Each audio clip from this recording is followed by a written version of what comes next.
Bismillahirrahmanirrahim. Assalamualaikum warahmatullahi wabarakatuh. Alhamdulillah, alhamdulillahirabbil alamin. Alhamdulillahilladzi an'amana bi ni'matil imani wal islam wa rahamana bi sifatir rahman wa arsala rasulahu bil aman. Wassalatu wassalamu ala sayyidil umam Sayyidina Muhammadin sallallahu alaihi wasallam, amma ba'du. Hadirin kaum muslimin, jamaah salat maghrib Masjid Agung Sunda Kelapa yang sama-sama dimuliakan Allah subhanahu wa ta'ala. Sama-sama kita hormati Ketua Dewan Pengurus Masjid Agung Sunda Kelapa, Bapak Haji Aksa Mahmud, dan juga pemateri kita pada pengajian rutin pada malam hari ini, yaitu Al-Mukarram Ustadz Haji Ali Hasan Bahar LCMA. Alhamdulillah telah hadir di tengah-tengah kita dalam kajian pada malam hari ini. Alhamdulillah, walau hujan mengguyur kota kita tercinta, tidak mengurangi semangat kita untuk sama-sama hadir, meluangkan waktu kita untuk sama-sama menuntut ilmu di majelis yang sama-sama kita cintai ini.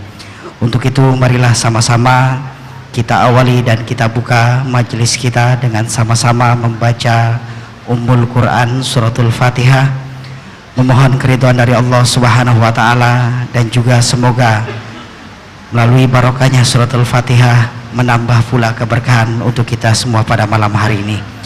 Dan juga ada beberapa permohonan, mohon dibacakan Suratul Fatihah dan doa. Yang pertama untuk kesembuhan dari adik Ahmad Fakih yang sedang sakit, dan juga kita khususkan pula untuk guru kita Syekh Ali Saleh Muhammad Ali Jabir yang saat ini masih dalam keadaan kurang enak badan. Semoga diberikan kesembuhan oleh Allah subhanahu wa ta'ala. Dan juga dikhususkan pula suratul Fatihah dan doa untuk almarhumah Ibu Sumiarsi binti Reko. Semoga almarhumah diterima di sisi Allah subhanahu wa ta'ala. Dan juga semoga seluruh hajat kita pada malam hari ini Allah subhanahu wa ta'ala mengabulkannya. Ala hadhihi niyyah wa kullu niyatin salihah ila hadratin Nabi Mustafa Rasulillah sallallahu alaihi wasallam. Al-Fatihah. A'udzubillahi minasyaitonir rajim. Bismillahirrahmanirrahim. Alhamdulillahirabbil alamin arrahmanirrahim maliki yaumiddin. Iyyaka na'budu wa iyyaka nasta'in. Ihdinas siratal mustaqim siratal ladzina an'amta 'alaihim ghairil maghdubi 'alaihim waladdallin. Amin. Amin amin ya rabbal alamin. Hadirin jamaah yang dimuliakan Allah, sebelum kita sama-sama mendengarkan kajian kita pada malam hari ini, ada dua informasi yang dapat kami sampaikan untuk jamaah sekalian. Yang pertama, untuk kegiatan itikaf rutin bulanan kita, insyaallah pada bulan Mei nanti akan diselenggarakan pada malam Ahad besok, yaitu tanggal 4 sampai dengan tanggal 5 Mei 2013. Acara itikaf seperti biasa akan dimulai pada pukul 9 malam sampai dengan selesai rangkaian ibadah kuliah duha pada Ahad paginya. Adapun yang akan menjadi penceramah dalam itikaf kita yaitu Kiai Haji Mizan Syaroni MA. Untuk itu kami mengundang kepada jamaah dan para hadirin untuk sama-sama hadir dalam acara itikaf rutin bulanan kita. Dan yang kedua, informasi dan pengumuman datangnya dari Rizka atau Remaja Islam Masjid Agung Sunda Kelapa akan mengadakan daurah pranikah atau kajian pranikah dengan pembicara yang pertama Ustadz Salman Al-Farisi, yang kedua Dr. Duyana Oktavianti, dan yang ketiga Ahmad Ghazali, serta tamu undangan dan juga mengisi materi yaitu Astri Ivo, artis kita. Insyaallah acara tersebut akan diselenggarakan pada hari Ahad 19 Mei 2013 yang bertempat di Gedung Pusdiklat Kuningan, Jakarta Selatan.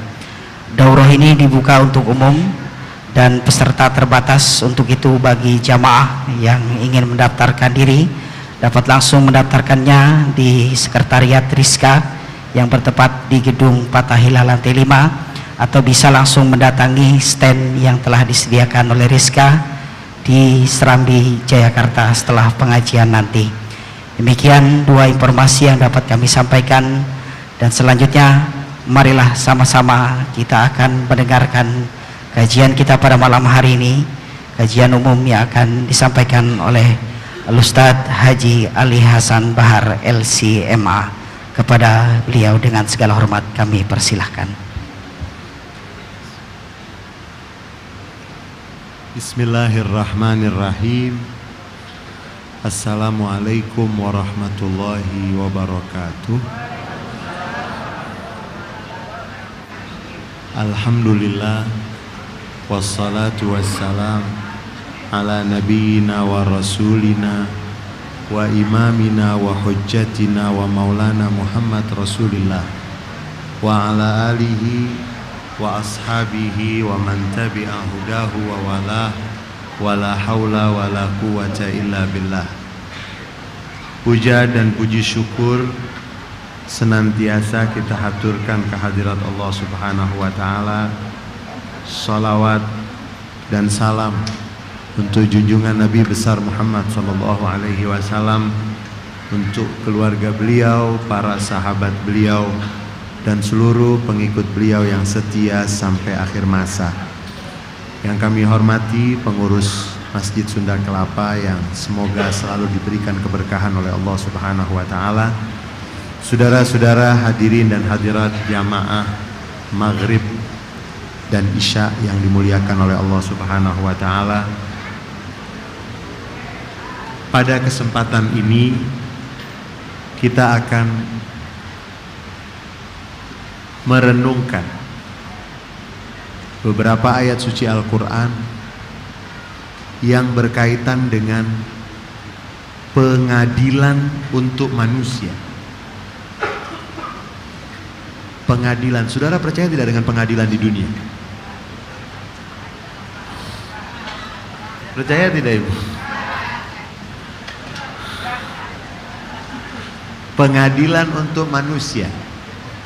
Sebelum kita akan mendapatkan informasi ada berapa pengadilan untuk manusia, sebelum itu saya ingin mengingatkan diri saya dan kita semua bahwa makhluk yang Allah ciptakan atau makhluk Allah itu ada beberapa jenis. Yang pertama adalah benda mati. Benda mati makhluk Allah bukan? Makhluk Allah. Benda mati itu adalah ciptaan Allah. Dia hanya mengambil tempat. Benda mati hanya mengambil tempat dan beban. Itu namanya benda. Dia mengambil tempat dan bobot atau beban. Kemudian benda mati kira-kira akan diadili tidak? Karena dia cuma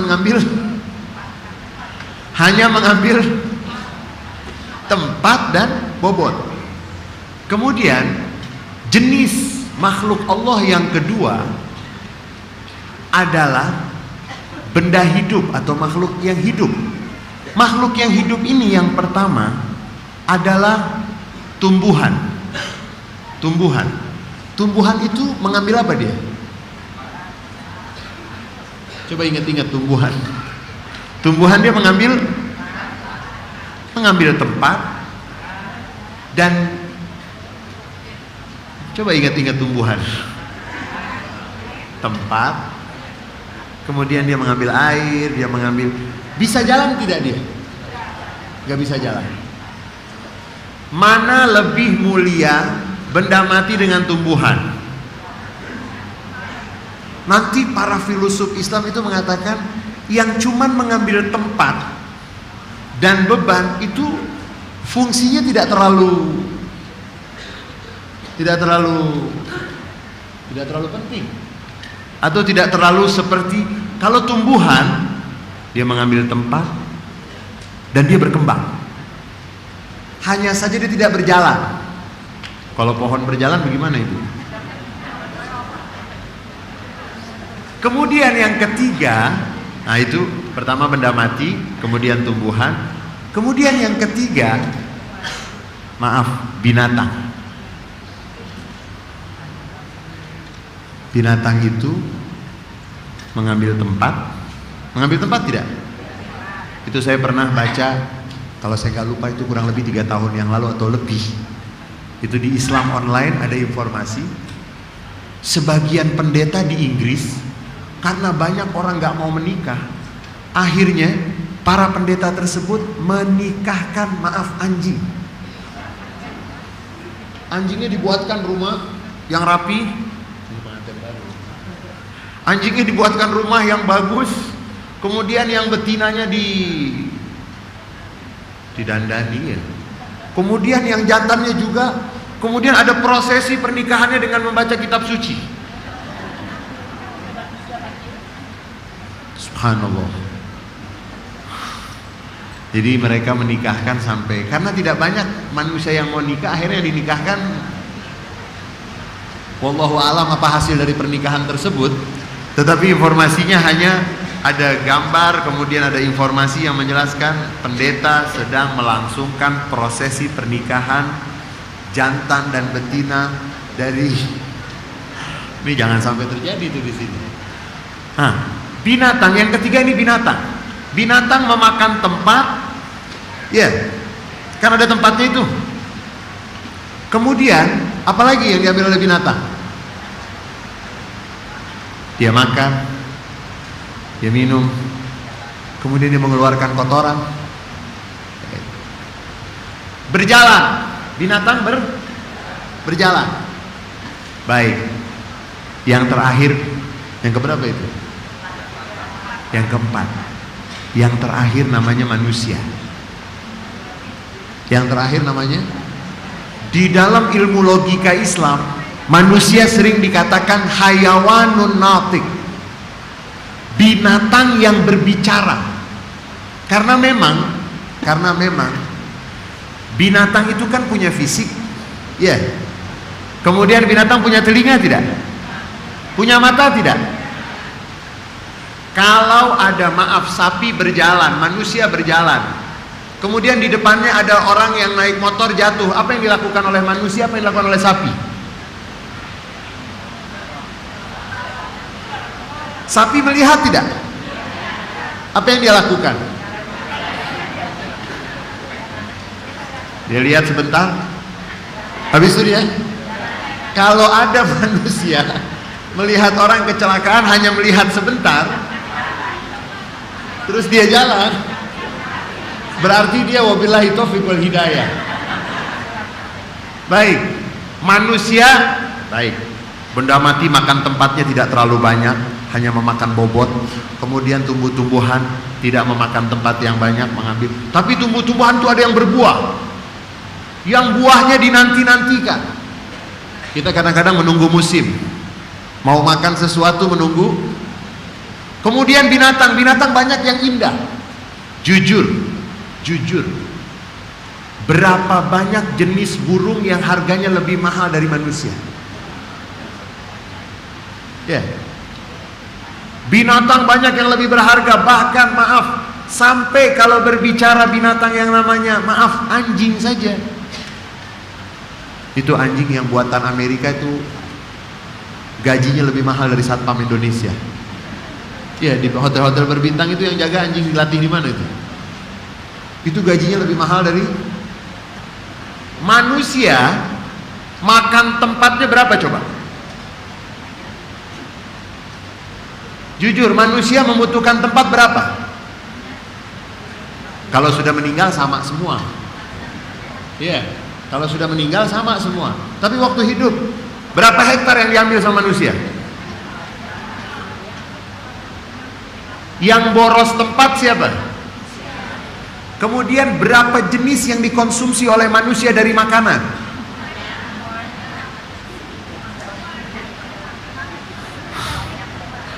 Berapa jenis? Subhanallah, makhluk yang paling mulia adalah manusia. Makan tempat, makan apa lagi? Makan tempat, dan makan tempatnya itu ada orang saya lihat kecil, tapi tanahnya itu hektaran, kecil dia. Kecil kalau diukur mungkin, tapi makan tempat. Itu punya dia, itu punya dia, itu punya dia, sana punya dia. Kemudian makannya juga nafsu. Daging dimakan, buah-buahan dimakan, semua dimakan dan seterusnya dimakan. Baik, yang ingin menjadi pembahasan kita, dari sekian makhluk Allah Subhanahu wa taala yang akan diadili, yang akan mendapatkan pengadilan yang mana?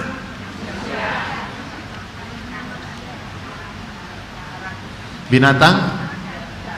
Kenapa binatang tidak diadili?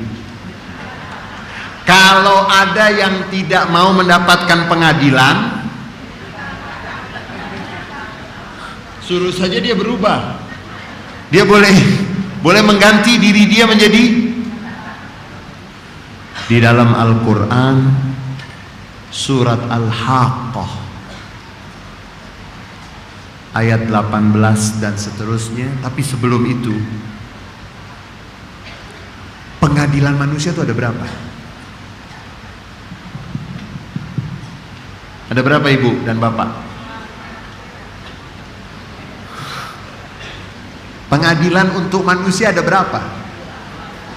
Manusia diadili kenapa? Karena punya akal. Karena punya akal. Ada seorang kakek tua yang hidup di atas gunung, kemudian dalam keadaan tangannya sakit, lumpuh, kakinya lumpuh. Kemudian ada anak-anak muda pecinta gunung, pecinta alam itu ya, yang naik ke atas puncak gunung, semakin tinggi semakin apa dia? Semakin bangga tidak? Masa ada pecinta alam, pendaki gunung, dia mengatakan, saya baru naik gunung 5 meter. Kalau sudah 30 meter, 100 meter dan seterusnya. Begitu mereka sampai di atas gunung, mereka menemukan ada seorang kakek tua yang tubuhnya menggigil, tangannya lumpuh, kakinya lumpuh. Kemudian sepanjang mereka melihat kakek tua tersebut mengucapkan, Alhamdulillah alladzi afani mimma ibtalahu katsiran min ibadih. Segala puji bagi Allah yang memberikan kepadaku kesehatan yang tidak diberikan kepada selainku. Padahal tangannya lumpuh, kakinya, tapi dia mengucapkan. Anak-anak muda itu terkejut. Dia tanya, kakek, apa yang kakek syukuri? Tangan lumpuh, kaki lumpuh. Kakek itu melanjutkan, Alhamdulillah alladzi afani mimma ibtalahu katsiran min ibadih. Segala puji bagi Allah yang memberikan kepadaku afiat, kesehatan yang tidak diberikan kepada selainku. Padahal tangan lumpuh. Kita yang hadir di sini alhamdulillah. Mestinya alhamdulillah lebih banyak atau lebih sedikit? Tangannya sehat, kakinya sehat, sholat berjamaah, mengisi antara maghrib dan isya itu banyak hadis yang menjelaskan keistimewaan mengisi waktu antara maghrib dan isya, diampuni dosa-dosa, mendapatkan kedudukan yang tinggi di sisi Allah. Mudah-mudahan semua kita dapat. Tapi yang menarik, kakek tua tersebut mengucapkan alhamdulillah padahal tangannya, kakinya. Ini anak-anak muda bingung. Mereka tanya lagi, kakek, apa yang kakek syukuri? Kakek itu lanjut lagi, Alhamdulillah alladzi afani mimma ibtalahu katsiran min ibadi. Anak muda tersebut tambah bingung dan bertanya, kakek, apa yang kakek syukuri? Tangan seperti itu, kaki seperti itu. Kakek itu menjawab, waihak ya syabab, celaka untukmu wahai anak-anak muda. Alam yu'tinillah lisanan dzakira wa qalban syakira. Celaka untukmu wahai anak-anak muda. Bukankah Allah telah memberikan kepadaku kesehatan lisan dengan selalu berzikir, dan kesehatan hati dengan selalu bersyukur. Itu yang datang ke diskotik joget-joget sehat ya? Apanya yang sehat? Sakit itu. Joget-joget sampai pagi, nunggu pagi. Itu beda dengan i'tikaf, itu sehat betul. Duduk nunggu. Itu yang joget-joget sehat apanya, Bu? Mereka mulai itu jam 12 ke atas. Itu joget sana joget sini, semakin malam semakin, itu malah justru nggak sehat. Kakek tersebut mengajarkan, segala puji bagi Allah yang memberikan kepadaku kesehatan, lidah sehat dengan berzikir, dan hati sehat dengan bersyukur. Baik, saya mau tanya, pengadilan untuk manusia itu ada berapa? Yang pertama, pengadilan yang suka kita lewati itu ya, ada negeri, ada tinggi, apalagi Ada berapa lagi itu? Itu pengadilan konvensional namanya. Silahkan, di situ boleh orang mengeluhkan, memohon untuk mendapatkan haknya dan seterusnya.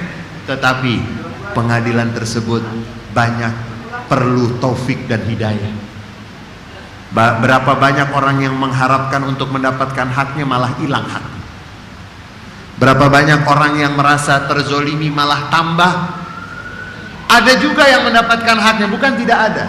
Pengadilan yang pertama itu, pengadilan itu konvensional. Ada hakimnya, ada jaksanya, kadang-kadang kejar-kejaran ya. Kemudian ada pengacaranya, kemudian menghadirkan saksi. Kadang-kadang saksinya benar, kadang-kadang saksinya. Pengadilan yang pertama adalah pengadilan konvensional. Bisa hak kembali, bisa juga hak tidak kembali. Bisa selesai masalah, bisa juga nambah masalah. Itu pengadilan yang pertama. Pengadilan yang kedua itu disebut oleh para ulama adalah mahkamatun nataij, pengadilan sebab dan akibat. Kalau kita berkendaraan dengan ngebut, bagaimana? Ibu berkendaraan ngebut, terus terjadi kecelakaan. Itu namanya pengadilan. Ini jujur, pengadilan yang kedua nih jujur. Pengadilan yang pertama boleh jujur, boleh kadang jujur, kadang. Pengadilan yang kedua ini adalah sebab dan akibat. Karena sering mengantar temennya pulang kerja lain jenis, terus jadi apa?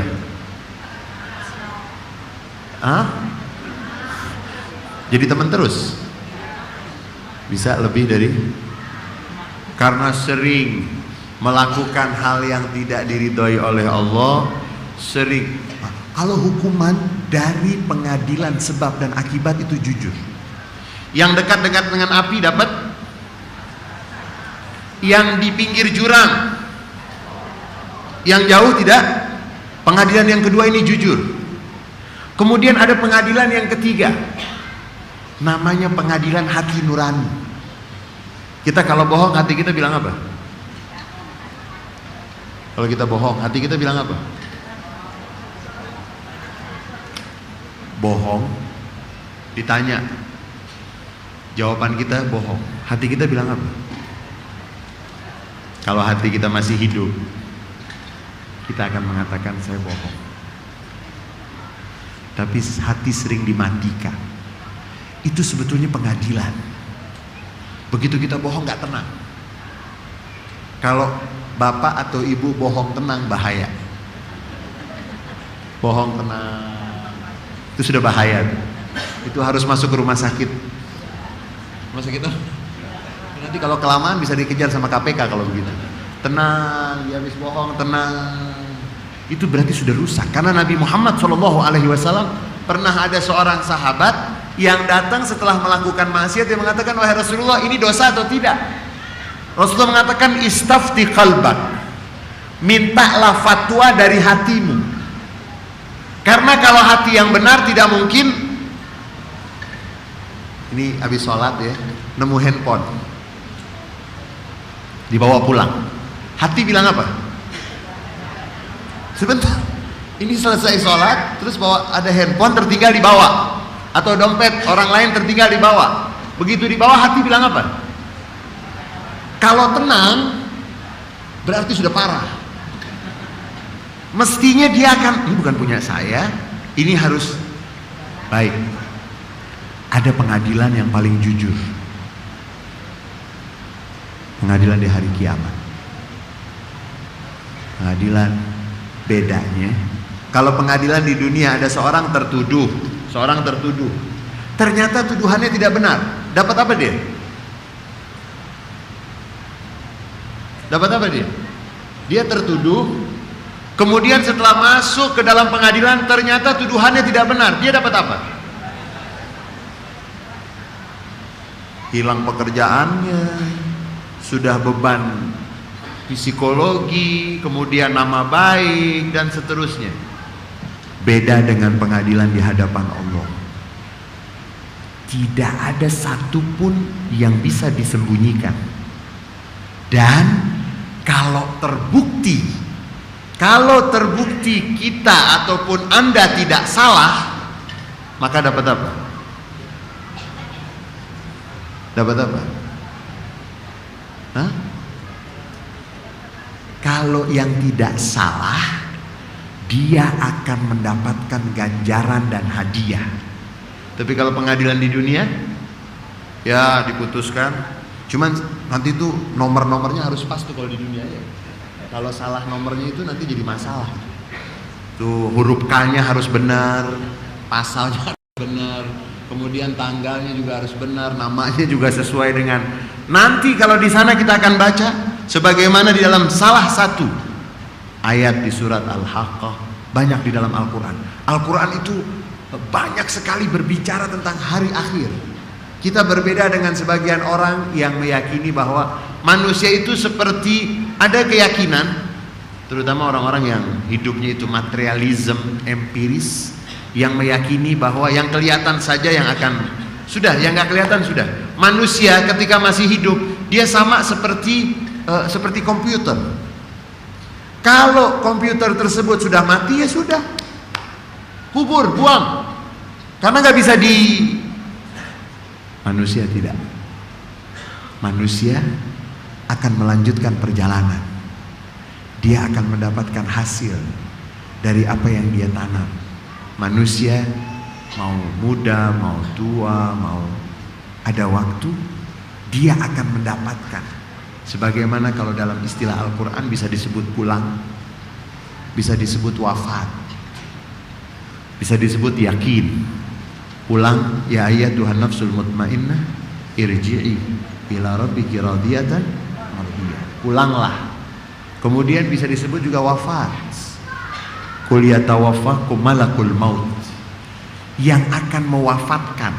Wafat itu artinya terpenuhi, karena Allah kan janji sama kita. Allah janji gak tidak? Allah janji tidak? Apa yang Allah janji untuk kita? Allah mengatakan, aku memiliki 100 rahmat, 1 aku turunkan, masih ada 99. Kapan kita bisa melihat yang 99? Ibu pengen yang 99 atau yang 1? Tapi kok maunya panjang umur terus? Panjang umur mau sampai berapa ibu? 150 cukup?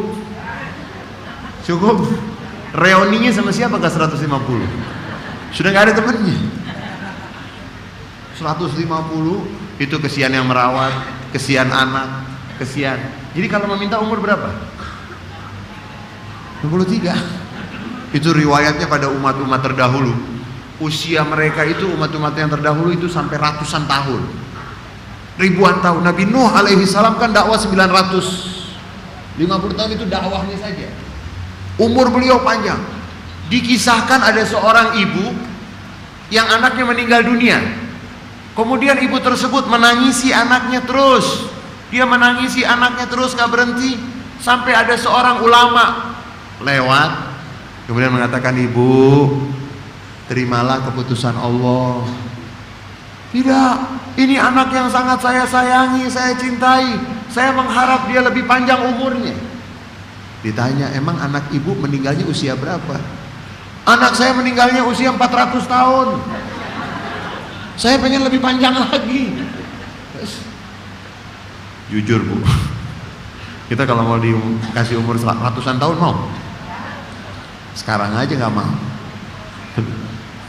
Ini usianya anaknya meninggalnya 400, mungkin ibunya 550 tahun atau, karena umat-umat terdahulu umurnya. Saya ingin anak saya usianya lebih panjang. Usianya berapa memang? 400 tahun.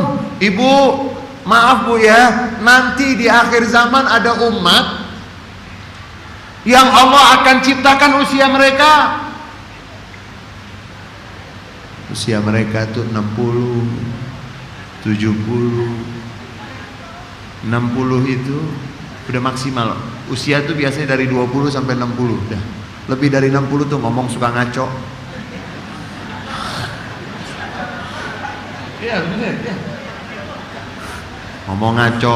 Sholat ini 4 apa 3? 4 apa 3. Nanti bulan puasa nggak bisa tidur.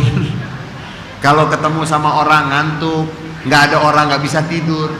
Itu apalagi udah 70 ke atas, itu sudah. Ibu ini nangis mengharap anaknya usianya lebih, padahal sudah 400 tahun. Diingatkan oleh ulama tersebut, ibu, kita memang usianya panjang-panjang. Nanti ada umat yang Allah utus di akhir zaman, Allah ciptakan di akhir zaman, usia mereka 60 sampai 70. Dan indahnya Rasulullah ketika menjelaskan tentang usia umatnya, Rasulullah tidak mengatakan dengan redaksi kalimat wafatu ummati atau mautu ummati baina sittina wa sab'in, kematian, bukan. Rasulullah mengatakan hasad. Hasad itu artinya, Ustadz lebih tahu ya, hasad itu artinya kalau petani waktu dia panen namanya hasad. Nabi mengatakan hasadu ummati, panennya umatku antara 60 dan yang Nabi maksud dengan itu adalah wafat. Baik, ibu yang tadi minta anaknya usianya berapa? Udah 400 dia bilang, saya pikir, Bu, nanti ada yang usianya 60 sampai 70. Ibu itu bilang, oh iya, ada. Kalau begitu, saya akan jadikan 60 tahun sekali sujud. Sekali sujud 60 tahun akan saya gunakan untuk sekali. Jadi 60 tahun itu mereka gunakan untuk sekali sujud.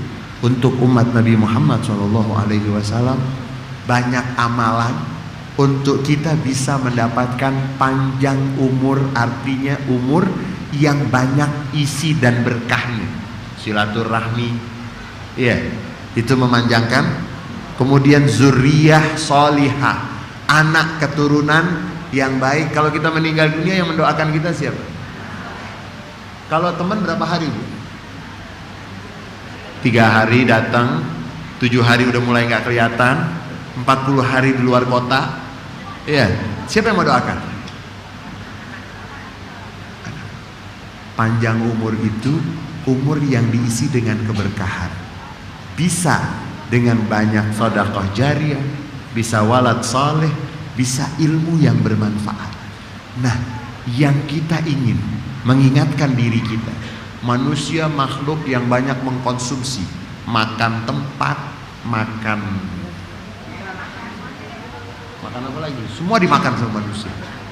Duit orang dimakan. Binatang semuanya sampai dicoba sama manusia. Itu sampai ular itu sekarang ketakutan sama manusia. Ular bilang dulu saya yang nakal, sekarang dulu saya suka mematikan manusia, sekarang manusia yang mematikan, dibuat macam-macam. Baik, di dalam surat Al-Haqqah, Allah Subhanahu wa taala dalam surat Al-Haqqah ayat 18, A'udzubillahi minasyaitonirrajim. Bismillahirrahmanirrahim. Yauma idzin tu'raduna la takhfa minkum khafiyah. Pada hari kiamat tersebut, pada hari itu kamu akan dihadapkan kepada Tuhan. La takhfa minkum khafiyah. Tidak ada yang tersembunyi. Sekarang yang punya rumah banyak, begitu ditangkap sama KPK, rumahnya nama siapa? KPK capek, kesian ya. Ternyata itu untuk ngecek bayar nggak? Bayar. Wah, KPK harus berangkat bukan ke Solo, ke Amerika. Berangkat 3 hari, kesian. Pengadilan di dunia masih bisa cicak dan buaya, terus tikus, dan yauma idzin tu'raduna la takhfa minkum khafiyah.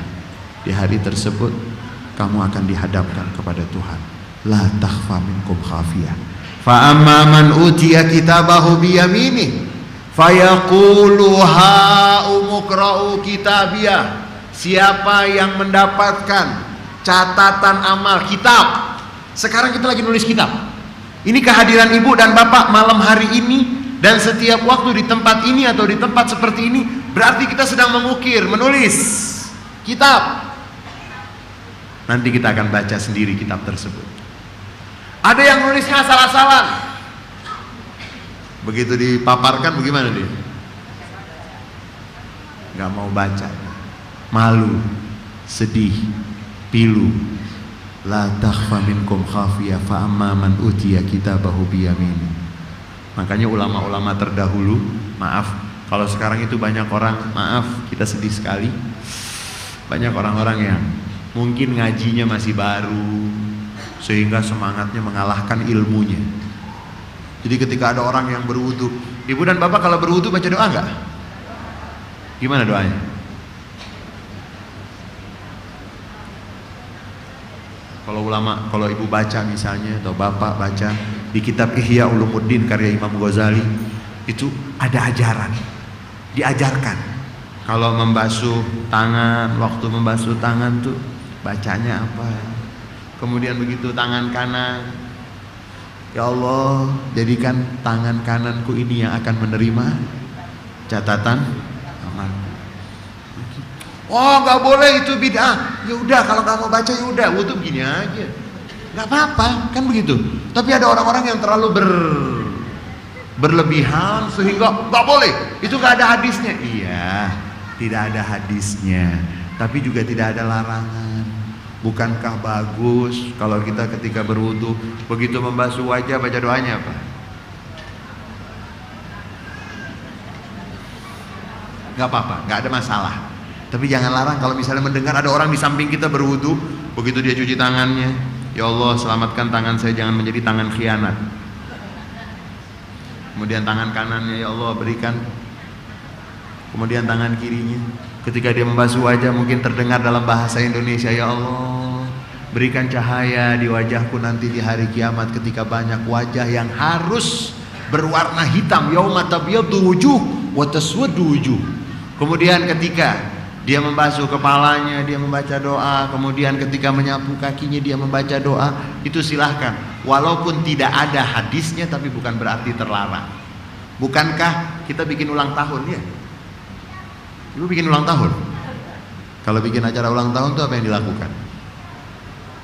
Boleh saja berdoa, yuk sama-sama kita berdoa. Mudah-mudahan saudara kita yang sekarang hari ini adalah hari ini dipanjangkan umurnya sampai 150 tahun. Sampai berapa?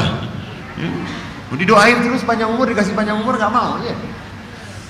Sehingga para ulama ada yang mengajarkan untuk membaca doa ketika membasuh tangan bagian kanan, tangan bagian kiri, semuanya diisi. Sampai di Jakarta dahulu ada ulama besar Kiai Haji Abdullah Syafi'i ketika menanam pohon-pohon di pesantrennya, membangun bangunan, itu semuanya didoakan. Pohonnya didoakan, semuanya didoakan. Begitu juga ulama-ulama terdahulu. Nah, pada hari kiamat nanti tidak ada yang tertutup. Siapa yang mendapatkan catatan amalnya dari biyamini, ha umukra'u kitabiyah, dengan bangga dia mengatakan, ini dia, bacalah buku saya, kitab saya, catatan amal saya. Persis seperti orang kalau ujian. Ini kita dapat musibah di Indonesia ya, ujian nasionalnya wabillahi taufiq wal hidayah. Begitu kita ikut ujian waktu kita masih sekolah misalnya, ujian ketika kita bisa menjawab, selesai dari ujian kita yakin tidak? Yakin tidak? Kita bisa jawab. Belum bisa tenang sampai melihat. Begitu melihat hasilnya nilainya 100, kita bilang apa? Saya udah yakin.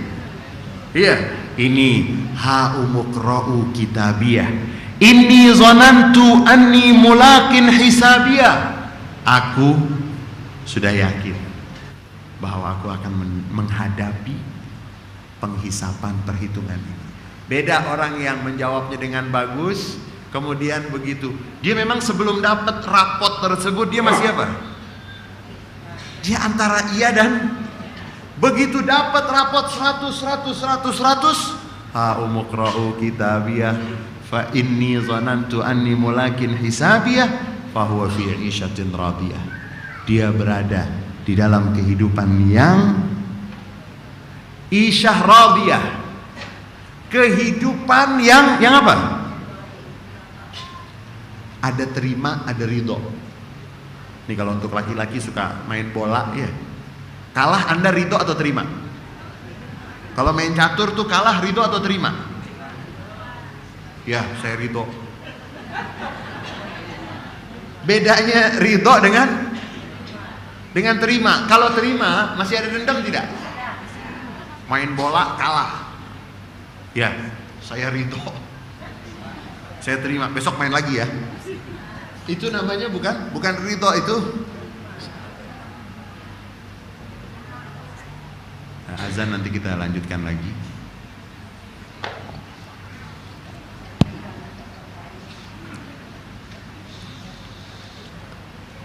Allahu Akbar, Allahu Akbar,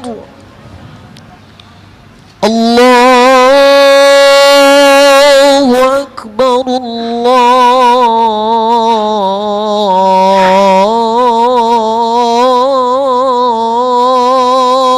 Akbar. Asyhadu an la ilaha illallah.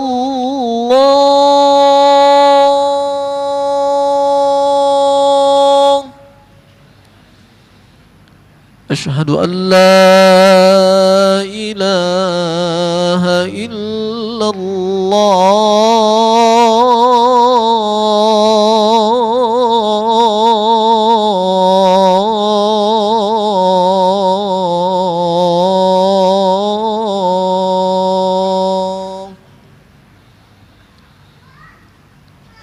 Asyhadu anna Muhammadar Rasulullah.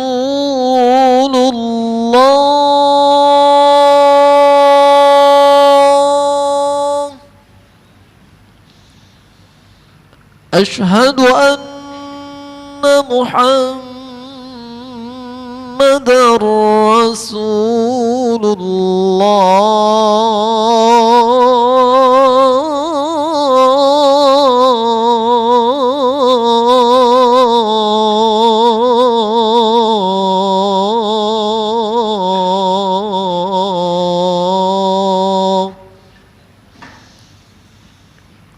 Hayya 'alas salah.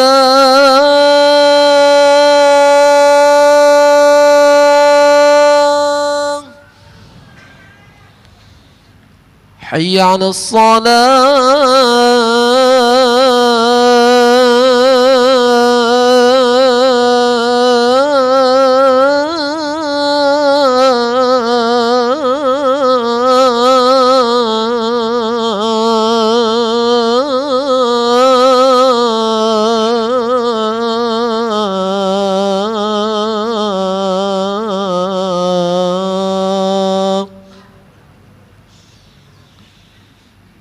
حي على الفلاح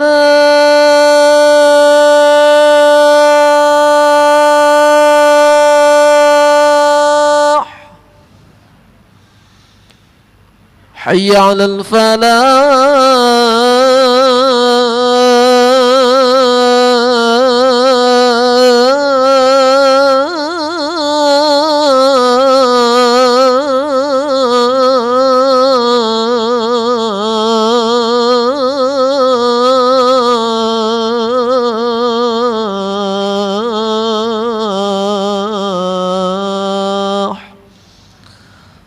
الله أكبر الله أكبر لا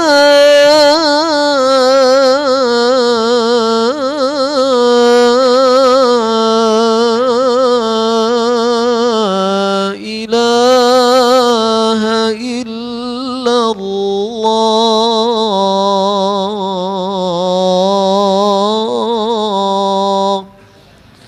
لا إله إلا الله محمد رسول الله صلى الله عليه وسلم اللهم رب هذه الدعوة التامة والصلاة القائمة آت سيدنا محمدا الوسيلة والفضيلة والشرف والدرجة العالية الرفيعة وابعثه مقاما محمودا الذي وعدته إنك لا تخلف الميعاد.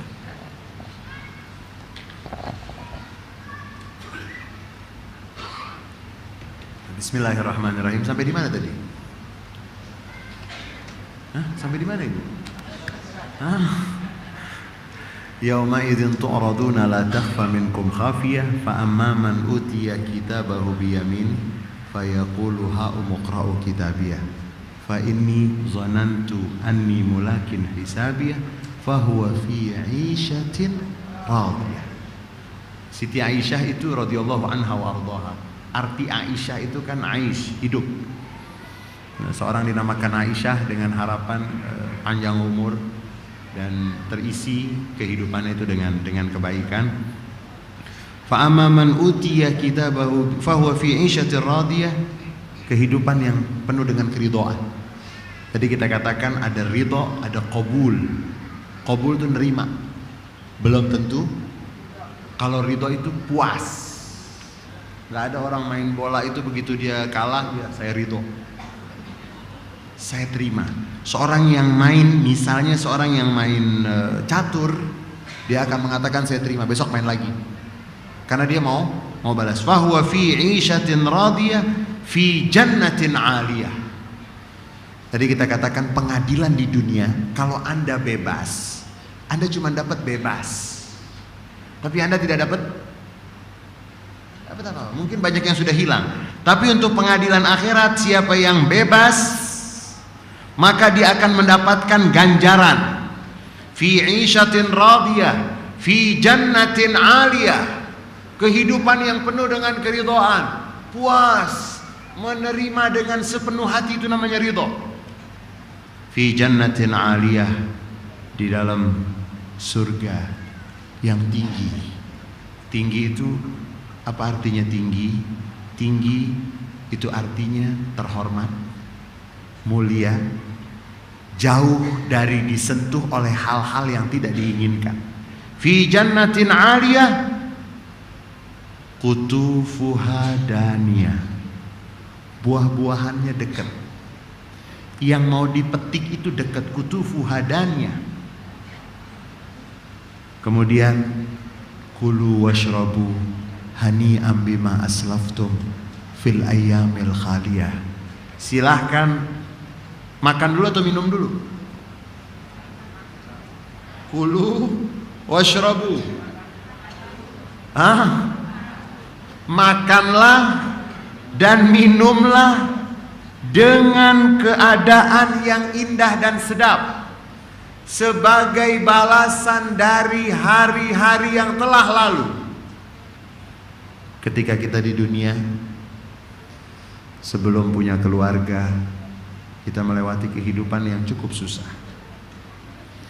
Karena sebagai orang yang tergolong sebagai pemuda misalnya, itu kan dia akan tergoda kanan dan kiri.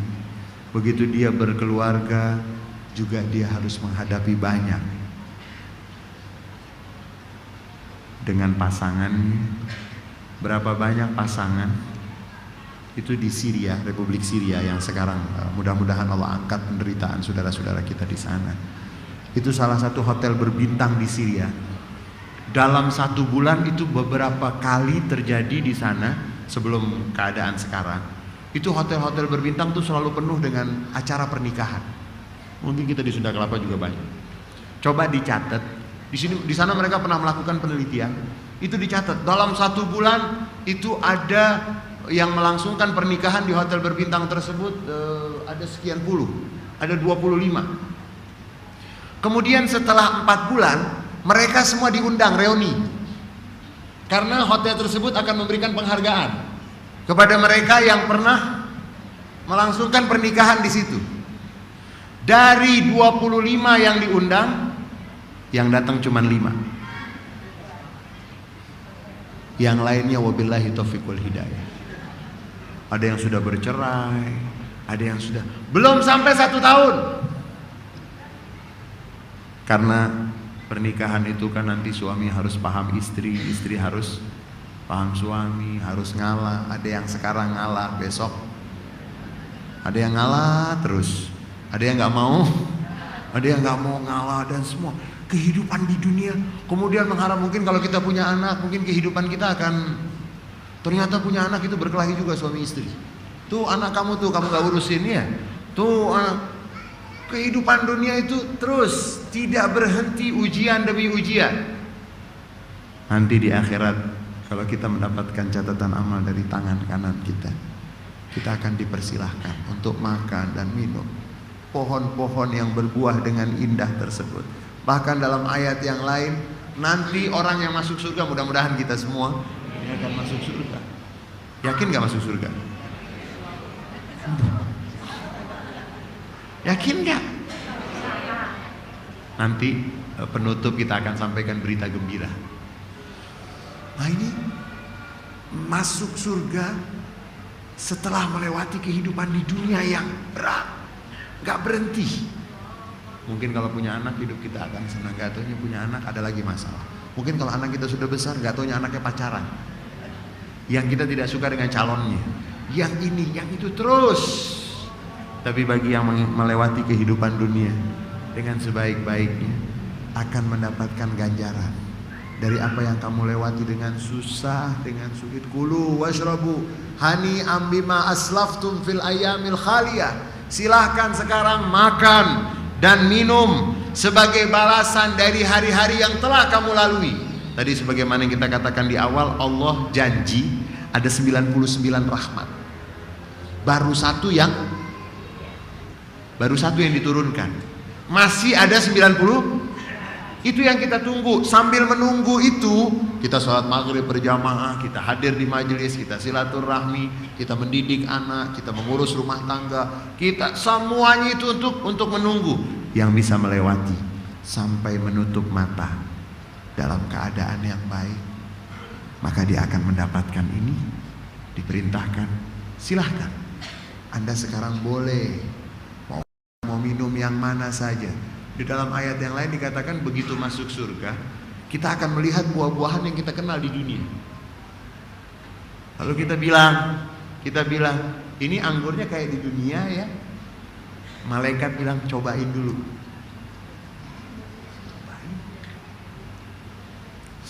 Enak, lebih enak dari yang wa utubihi mutasyabiha.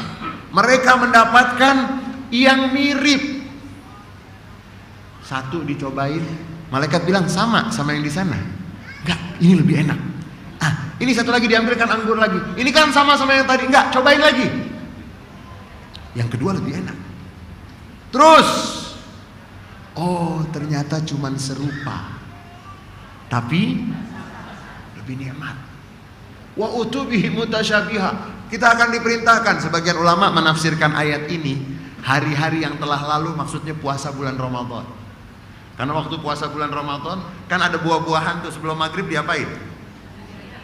Deket, tapi nggak boleh. Kan gitu.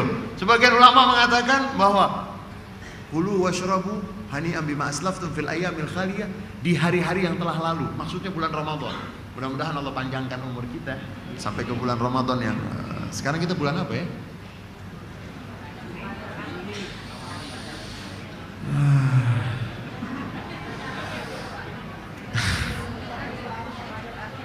Itu tandanya kita cinta dengan bulan Hijriah.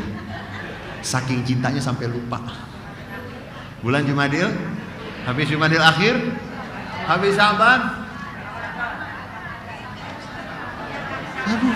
Jumadil akhir terus Syaban, habis Syaban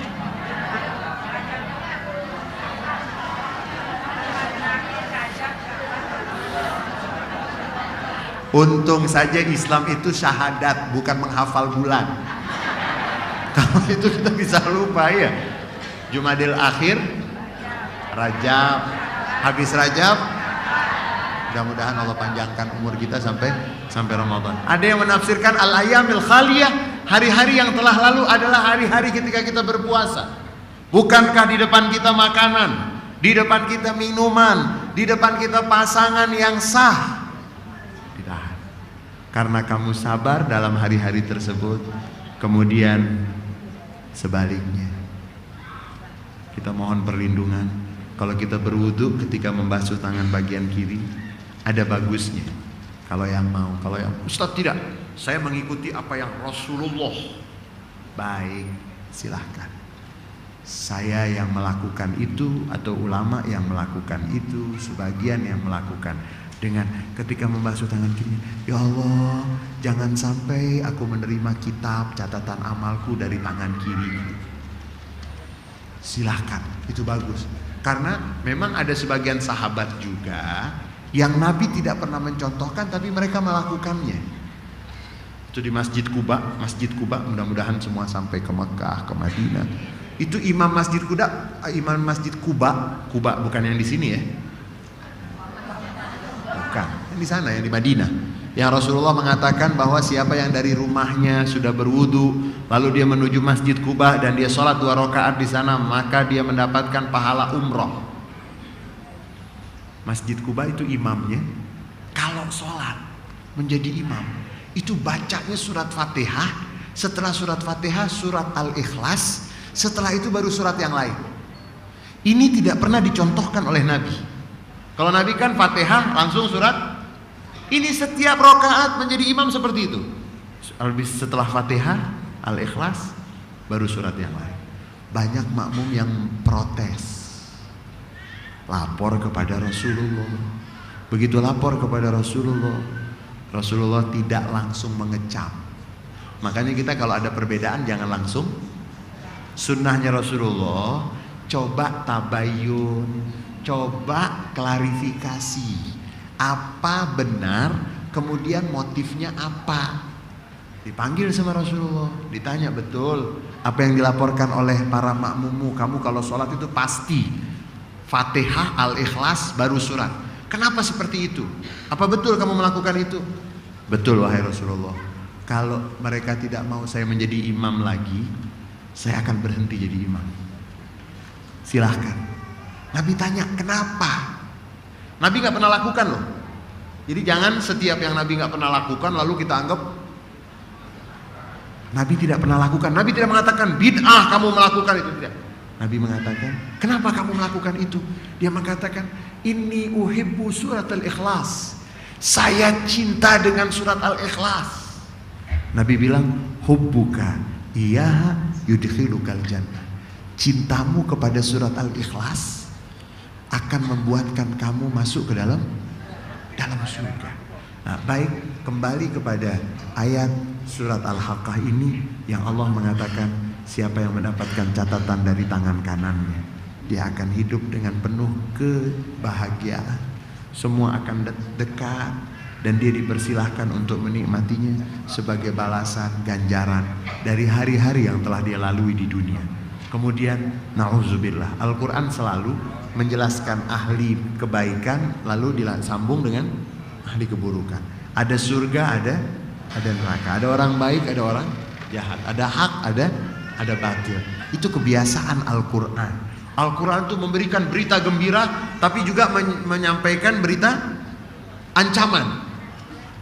Wa amma man utiya kitabahu bishimalih fayaqulu ya laitani lam uta kitabiyah walam adri ma hisabiyah. Siapa yang mendapatkan catatan amalnya dari kitab tersebut dengan tangan kirinya, maka dia akan mengatakan ya laitani lam uta kitabiyah, wahai alangkah baiknya kiranya tidak diberikan kepadaku kitab ini. Sekarang kita sedang menulis kitab tersebut. Ada yang menulisnya dengan silaturahmi, bagus. Ada yang menulisnya dengan etika, bagus. Ada yang menulisnya dengan memutus silaturahmi, bagus tidak? Itu Nabi setiap sebelum memulai pengajian, Nabi Muhammad bertanya, siapa di antara kamu yang memutus silaturahmi? Tolong jangan masuk sebelum kembali menyambung silaturahmi, karena aku mencium bau api neraka. Ya, ada seorang datang, wahai Rasulullah, saya sebelum saya datang ke pengajian ini saya berkelahi dengan bibi saya. Bibi saya memarahi saya sampai mengatakan aku tidak akui kamu sebagai keponakan. Saya jawab, saya juga gak mengakui kamu sebagai bibi. Kata Nabi, cepat sambung silaturahmi, sambung, karena aku mencium bau api neraka. Dan neraka tersebut seburuk-buruk tempat, dan orang yang memutus silaturahmi tidak akan diizinkan, jangankan masuk surga, mencium bau surga saja sudah sudah tidak diberikan. Siapa yang mendapatkan catatan amalnya dari tangan kirinya? Fayaqulu ya laitani lam utahi kitabiyah. Dia mengatakan, duh, bagusnya tuh saya nggak dapet catatan ini. Walam adri ma hisabiyah, dan aku tidak mengetahui apa hisab terhadap diriku. Ya laitaha kanatil qadiyah. Dia akan berteriak, dia akan menangis, dan dia mengatakan, wahai kiranya kehancuran, kematian itulah yang menyelesaikan semua segala sesuatu. Dia akan menangis, menjerit, ya laitaha kanatil qadiyah. Aduh, kehancuran untukku, semuanya hilang, semuanya habis. Ma aghna anni maliyah. Tidak bisa membantuku sekali-kali hartaku. Tapi bukan diartikan harta orang yang baik ini orang yang tidak baik. Karena Nabi pernah mengatakan, ni'mal malus salih fir rajulis salih. Sebaik-baik harta adalah yang ada di tangan orang yang baik. Harta tersebut menjadi silaturahmi tersambung, menjadi banyak bermanfaat untuk orang lain. Tapi seburuk-buruk harta yang ada di tangan orang yang jahat. Berapa banyak orang menjadi kelaparan, berapa banyak orang yang putus sekolah, berapa banyak silaturahmi menjadi putus, dan seterusnya. Dia akan mengatakan, ma aghna anni maliyah. Tidak bermanfaat bagiku hartaku. Halaka anni sultaniyah. Telah hilang kekuasaan dariku. Lalu yang menakutkan, khuzuhu faghullu summal jahima sallu. Allah mengatakan kepada para malaikat, ambil orang tersebut, ambil orang tersebut dan ikat, belenggu lehernya, summal jahima sallu, masukkan ke dalam neraka jahanam, lempar ke dalam neraka jahim. Summa fi silsilatin zar'uha sab'una dhira'an fasluku. Kemudian ikat dengan rantai yang panjangnya 70 hasta. Itu hasta ini segini ya. Satu hasta. 70 hasta. Ikat fi silsilatin zar'uha sab'una dhira'an fasluku. Belitlah dia dengan rantai yang panjangnya 70 hasta. Kenapa? Kenapa dia harus mendapatkan perlakuan seperti itu? Innahu kana la yu'minu billahil azim. Karena tidak percaya dengan Allah yang Maha Agung. Kita percaya gak? Berapa persen percaya kita?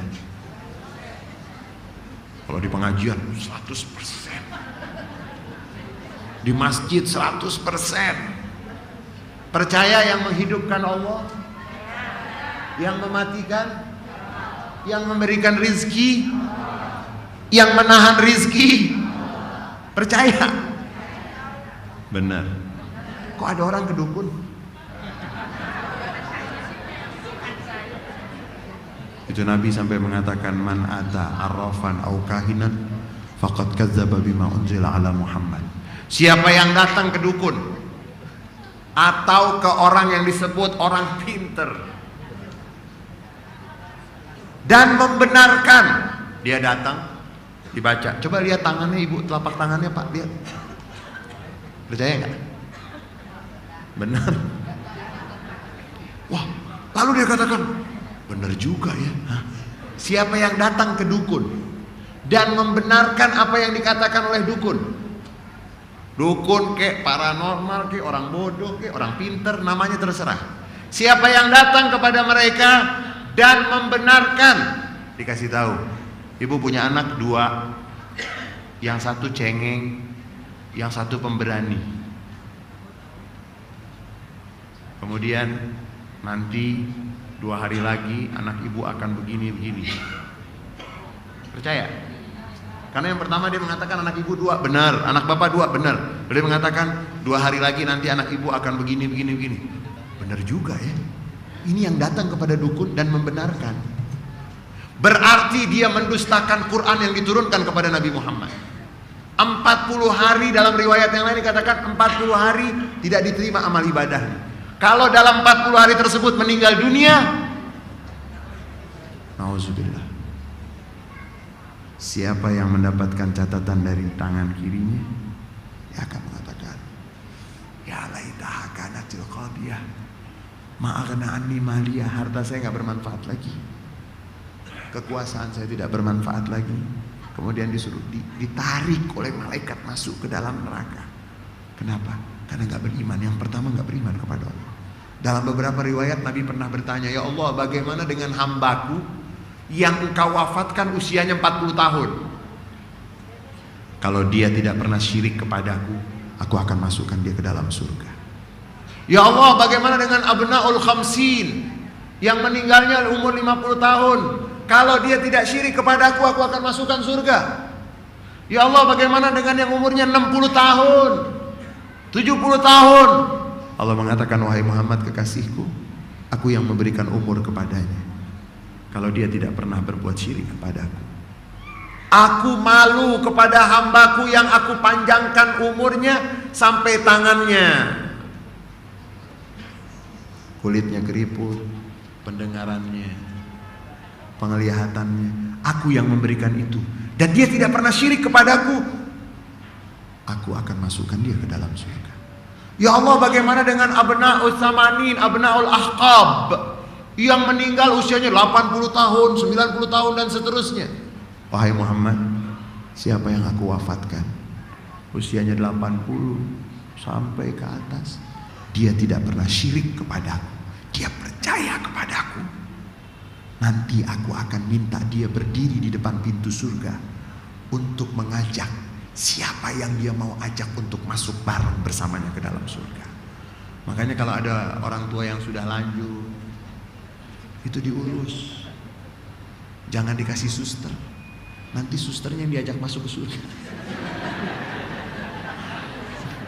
Ya, anaknya bayar suster, akhirnya nanti di surga yang diajak masuk siapa?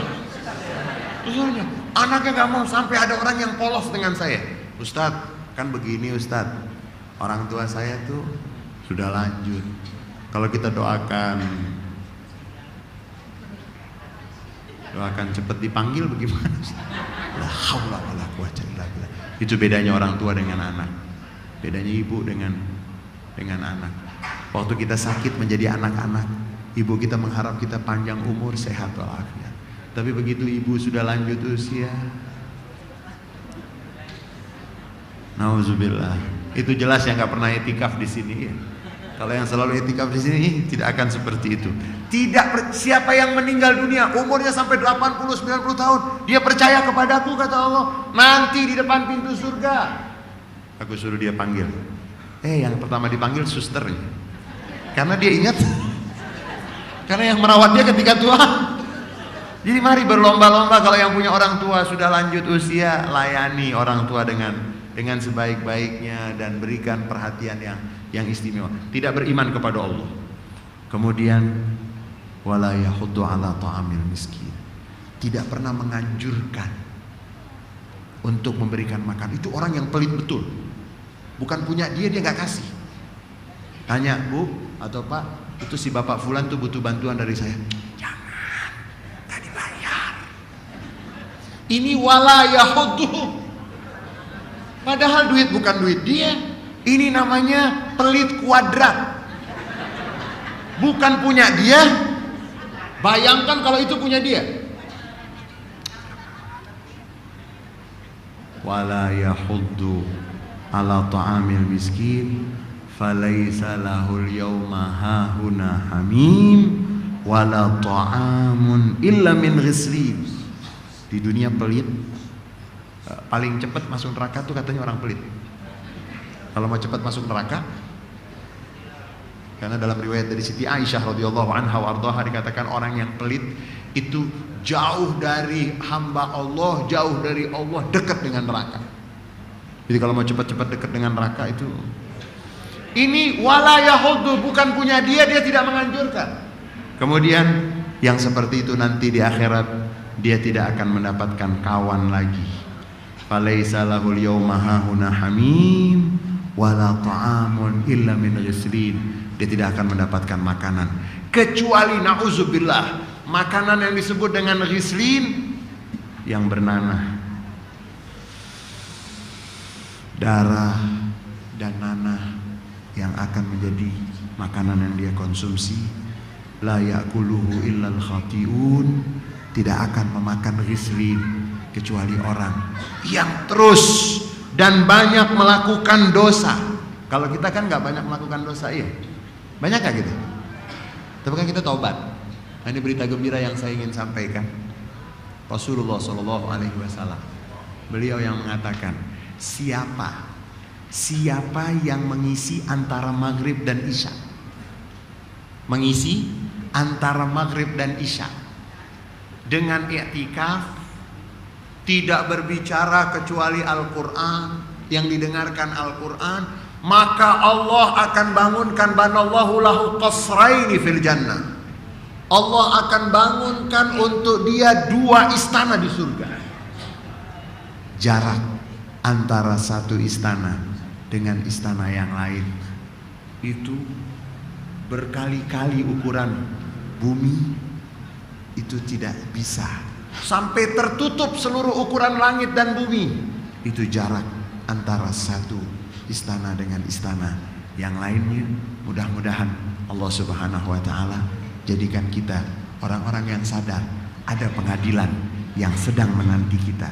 Siapkan, dan pengadilan itu akan jujur sekali. Sekarang kita sedang menulis kitab tersebut. Mari, dan hari ini alhamdulillah kita tulis. Kalau dibaca nanti di akhirat, kita akan mengatakan ha'umuqra'u kitabiyah. Nih, ini zonantu anni mulakin hisabiyah. Saya sudah yakin bahwa saya di Sunda Kelapa terus kok. Saya cuman belum meninggal kan belum yakin tuh. Kalau belum meninggal kan belum. Dan mudah-mudahan Allah Subhanahu wa Ta'ala berikan kepada kita semuanya husnul khatimah indal maut fi lutfin wa afiyah, dan semoga apa yang Allah janjikan untuk orang-orang yang selalu beribadah dengan sebaik-baiknya, semua yang Allah janjikan tersebut kita akan mendapatkan bagian yang paling banyak, bagian yang paling sempurna. Kita, orang-orang tua kita, para keluarga kita, dan semua orang-orang yang pernah berjasa kepada kita, mudah-mudahan semua dan juga anak-anak kita mendapatkan husnul khatimah indal maut lutfun wa afiyah. Banyak kurangnya dari saya, mohon dibuatkan itu maaf yang seluas-luasnya. Terima kasih atas segala perhatian. Hadanallahu wa iyyakum ajma'in. Wal afu minkum. Wassalamualaikum warahmatullahi wabarakatuh. Alhamdulillah, demikianlah jamaah yang dimuliakan Allah, kajian kita pada malam hari ini.